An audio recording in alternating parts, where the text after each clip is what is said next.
Beverly Ann Jaros lahir pada tanggal 1 Oktober 1948. Ia tinggal bersama ibunya, Eleanor Vanek, dan ayahnya, Thaddeus Jaros di Thornton Avenue di Garfield Heights, Ohio. Beverly adalah seorang gadis cantik dengan rambut coklat muda dan mata berwarna biru. Ia seorang yang pendiam, rajin belajar, dan menyukai sastra. Sehingga, menulis puisi adalah hal yang sangat ia gemari. Ia juga sangat menyukai musik klasik dan jazz. Selain itu, karena kecintaannya pada seni, ia juga sering mengunjungi Cleveland Museum of Art untuk menghilangkan penatnya. Beverly merupakan seorang junior yang populer dan menarik di Marymount High School, sebuah sekolah perempuan Katolik di Garfield Heights, serta menjadi sukarelawan di rumah sakit sekolahnya itu, karena ia ingin menjadi seorang guru nantinya. Tak heran jika banyak lelaki yang menyukainya dan bahkan ada yang memberinya hadiah perhiasan dikirimkan padanya secara anonim. Pada saat berusia 16 tahun, Beverly berpacaran dengan seorang mahasiswa kolot dan tegas bernama Roger McNamara. Dia juga memiliki mantan pacar, Daniel Scott, yang dianggap sebagai bad boy X dan greaser di kalangan remaja saat itu.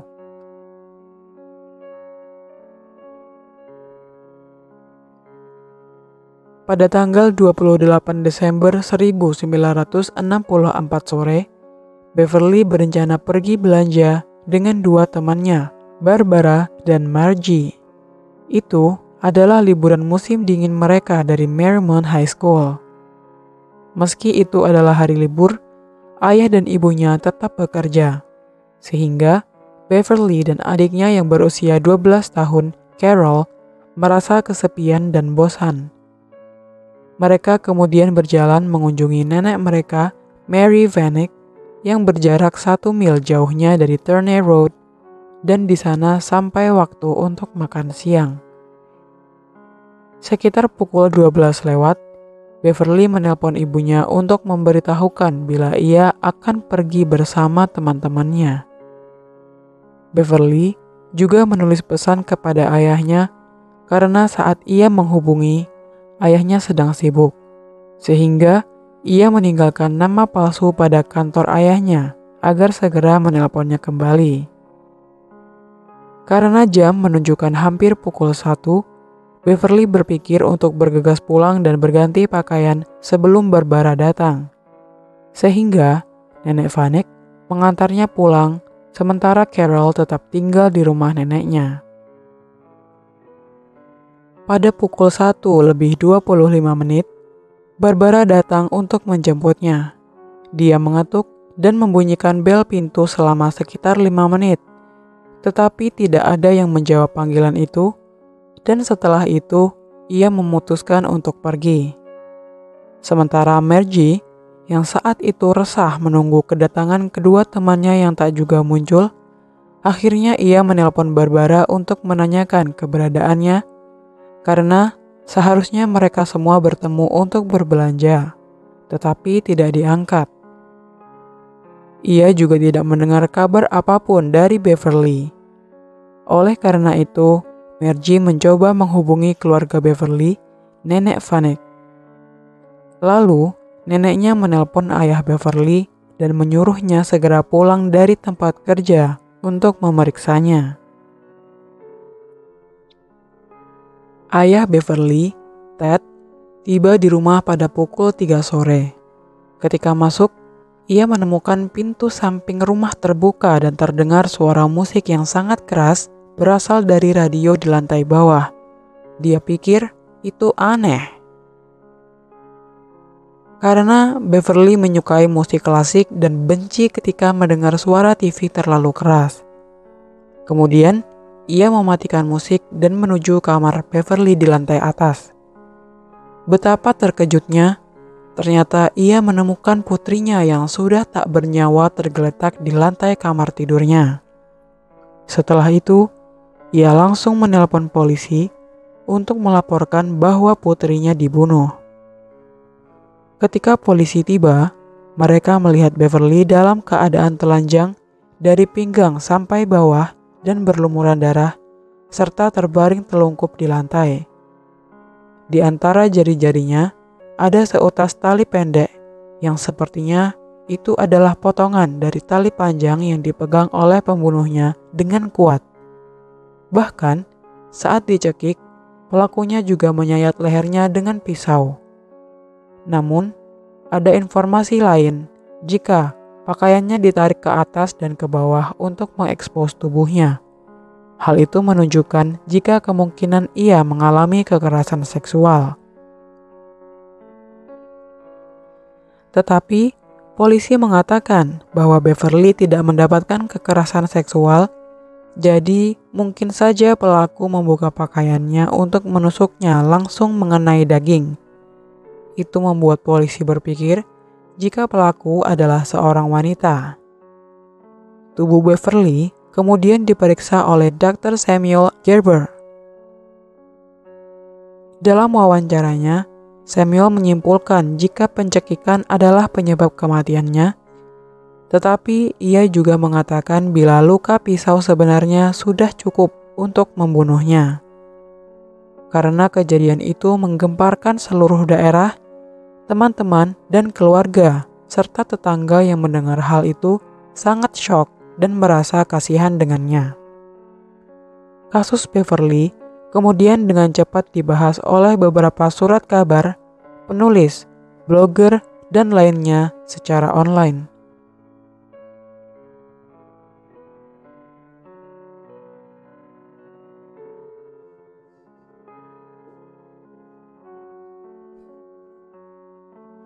Menurut surat kabar, pacar Beverly, Roger McNamara, dan mantannya yang bernama Daniel Scott menjadi dugaan tersangka oleh polisi. Tetapi, mereka berdua memiliki alibi yang tidak terlalu kuat dan keduanya lulus tes detektor kebohongan. Sehingga, mereka berdua dihapus dari dugaan tersangka. Alibi Roger adalah bila saat itu dia sedang sakit di rumah, sedangkan alibi Daniel masih belum dipublikasi kejelasannya. Daniel Scott, sang bad boy, aktif di situs web Find a Grave. Di sana dia meninggalkan pesan penuh kasih di halaman memorial Beverly. Dia terlihat sangat antusias dan bersusah payah untuk menjadi anggota situs web itu. Bahkan, dia membayar biaya untuk menjaga halaman memorial Beverly bebas dari iklan. Meski itu adalah jumlah uang yang kecil, namun dia berusaha sangat keras untuk itu. Hal itu menimbulkan pertanyaan, apakah ini adalah rasa bersalah atau mungkin tindakan dari seseorang yang benar-benar peduli? Sedangkan pacar Beverly, Roger McNamara si good boy, tidak meninggalkan komentar apapun. Ia malah ingin merenung sendiri dan menolak wawancara apapun. Ada informasi yang beredar jika Roger meninggalkan Amerika Serikat pada tahun 2005 dan sekarang tinggal di Israel. Mungkin itulah yang diperlukan baginya untuk mendapatkan privasi. Dugaan tersangka selanjutnya adalah Michael Landley Bain yang tinggal di lingkungan Beverly. Namun, 2 minggu setelah pembunuhan terjadi, ia bunuh diri saat berusia 17 tahun. Tidak ada yang tahu apakah ini terkait dengan kasus atau tidak. Michael juga pernah diinterogasi tentang pembunuhan itu. Ia memiliki alibi jika saat kejadian itu ia sedang bekerja di sebuah toko kelontong dengan menunjukkan bukti sebuah kartu waktu yang berlubang. Kartu-kartu itu mudah dimanipulasi. Jadi, polisi masih bertanya-tanya, apakah Bain benar-benar ada di tempat kerja? Dan apa alasan yang membuatnya bunuh diri 2 minggu kemudian? Pada tahun 1965, William Richard mengatakan kepada detektif Cleveland, Vincent Ferrini, bahwa dialah yang membunuh Beverly. William mengatakan kepadanya tempat ia menemukan senjata pembunuhnya. William adalah tersangka penculik anak, tetapi dia mengaku tidak bersalah saat mendapat dakwaan atas kasus Dana Atkins. Vincent kemudian meninggal pada tahun 1994, tetapi sebelumnya ia pernah menceritakan kepada keluarganya tentang pengakuan ini. Menantunya, George Paletta, sekarang sedang mencoba meningkatkan kesadaran akan kemungkinan adanya pengakuan baru dalam kasus Beverly. Menurut George, Vincent mengatakan jika dia menemukan pisau pemotong daging dan beberapa pakaian dari Beverly di loker stasiun bus Greyhound setelah William berkata menaruhnya di sana. Vincent mengaku bila dia menyerahkannya kepada polisi Cleveland dengan segera. Tetapi kemudian dia diberitahu jika semuanya telah dihancurkan. Meski dihancurkan, itu berarti pernah diterima. Sehingga mungkin saja masih ada catatan di arsip kepolisian. Menurut surat-surat dari Vincent, William pernah diinterogasi tetapi dia lulus tes detektor kebohongan. Ia kemudian bunuh diri pada tahun 1965. Setelah muncul beberapa dugaan tersangka yang ternyata semua memiliki alibi dan lulus tes detektor kebohongan, kasus pembunuhan Beverly Ann Jaros menjadi dingin.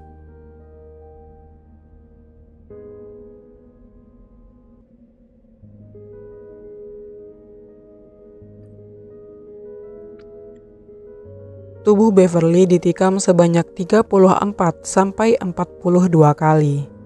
Sayangnya, kedalaman, lebar, dan lokasi luka-luka tusukan ini tidak dipublikasi. Polisi hanya memberitahu seberapa cepat dia meninggal. Namun, jika urutan penikamannya jelas, tentunya polisi dapat mencari tahu apakah dia pertama kali diserang dari belakang atau dari depan. Serta, saat kejadian, dia dalam posisi berdiri atau terjatuh di lantai. Waktu penikaman dan waktu kematian tidaklah sama. Diperkirakan Beverly ditikam pada pukul 1:30 siang.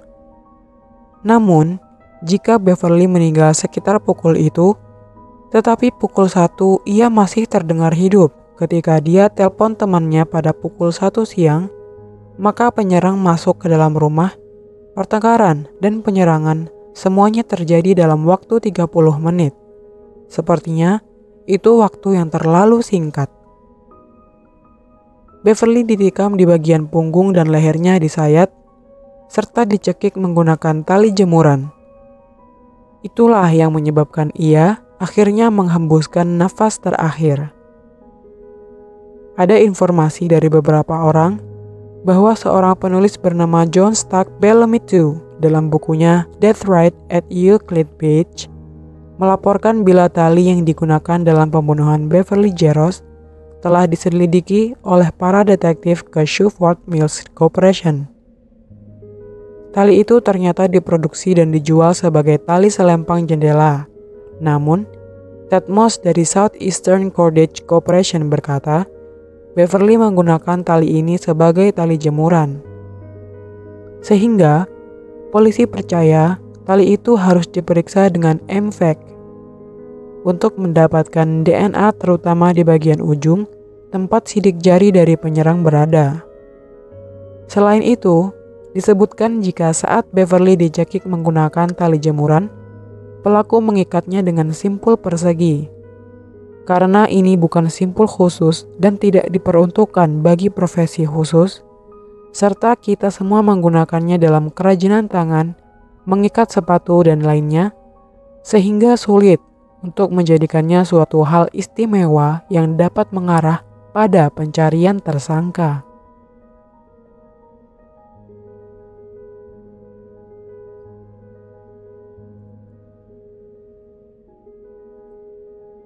Seorang petugas polisi mengatakan bahwa seorang gadis tidak mungkin bisa melakukannya dalam waktu singkat. Sepertinya dia diam-diam mencekiknya dengan tali yang sudah disiapkan sebelumnya dari belakang. Itu membuktikan bila pelaku adalah seseorang yang mengenalnya. Kesimpulan itu didapat berdasarkan analisis tidak adanya tanda pergumulan di lantai bawah, terutama di dekat pintu. Itu berarti ketika pelaku mengetuk pintu, Beverly membuka dan mempersilahkan orang itu masuk karena ia mengenalnya dengan baik. Kemudian, mereka naik menuju kamar Beverly di lantai atas, dan di sanalah tanda-tanda kekerasan ditemukan. Namun, hal ini masih menjadi kemungkinan jika pelaku sudah berada di dalam kamarnya, atau bisa saja pelaku masuk setelah Beverly diserang terlebih dahulu oleh orang lain. Banyaknya kemungkinan ini menjadi acuan polisi dalam menyelidikinya. Polisi kemudian berteori, ini tampaknya menunjukkan serangan simultan dengan dua metode pembunuhan. Apakah mungkin telah terjadi dua kali penyerangan? Satu oleh kekasih yang ditolak cintanya, menyerang menggunakan tali, dan penyerang kedua yang menusuk? Itu bisa saja terjadi, karena dalam kasus ini, banyak hal yang dapat terjadi tidak sesuai yang kita pikirkan. Seorang penulis, James Badal, menulis dalam bukunya In the Wake of the Butcher bahwa 7 tahun setelah pembunuhan Beverly, rumah Jaros dibobol ketika Ted dan Eleanor sedang menghadiri pemakaman tetangga. Yang diambil hanyalah sebuah jam tangan emas milik Beverly. James juga mencatat bahwa pembobol juga mengambil 2 lukisan dengan merobek bagian belakang bingkai. 2 lukisan itu adalah reproduksi dari potret Inggris abad ke-18 yang terkenal. Yang pertama adalah karya Thomas Gainsborough dan disebut The Blue Boy, dan yang kedua adalah karya Thomas Lawrence yang disebut Pinky. Kedua lukisan ini adalah favorit Beverly, sehingga ayahnya membingkai kedua reproduksi ini untuknya. Hal ini menimbulkan kecurigaan bila orang yang membobol rumah untuk mengambil barang-barang Beverly adalah orang yang sama dengan yang membunuhnya pada tahun 1964. Tetapi, polisi belum dapat menemukan tersangka dalam kasus ini. Oleh karena itu, pembunuhan Beverly Ann Jaros masih menjadi misteri sampai sekarang.